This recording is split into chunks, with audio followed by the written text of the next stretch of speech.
Mesdames, Messieurs, en Syrie, au Niger, au Yémen, en Éthiopie et ailleurs, des personnels humanitaires et médicaux sont la cible d'attaques qui payent trop souvent de leur vie, leur engagement au service des autres.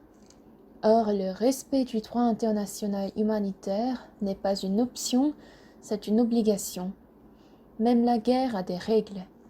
Et c'est la raison pour laquelle la France avait souhaité que le Conseil de sécurité se réunisse aujourd'hui sur la question de la préservation de l'espace humanitaire.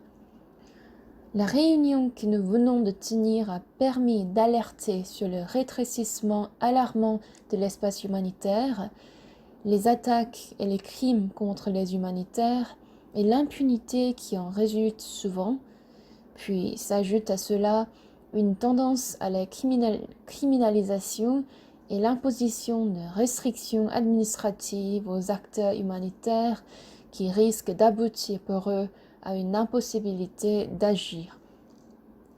La réunion a ainsi permis de mettre en avant les bonnes pratiques pour assurer aux acteurs humanitaires la protection dont ils doivent bénéficier, et car c'est aussi la somme des actions nationales qui permettra de préserver collectivement cet espace humanitaire.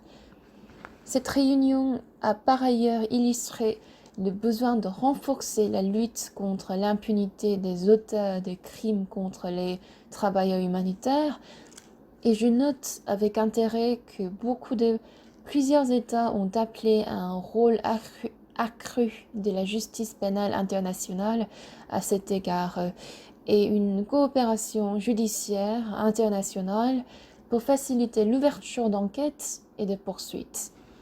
Cette réunion a enfin permis aux Nations Unies d'annoncer l'intention du secrétaire général de nommer une personnalité chargée de travailler sur la préservation de l'espace humanitaire. Comme vous le savez, la France est très engagée sur ce sujet et comme l'a rappelé le président de la République, l'espace humanitaire, c'est notre bien commun.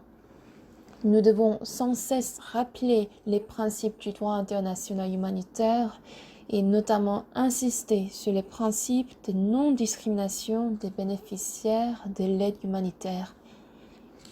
La préservation de l'espace humanitaire constituera un moment fort de la prochaine présidence française de l'Union européenne au premier semestre de l'année 2022 et nous organiserons dans ce moment les assises européennes de l'humanitaire au début de l'année 2022.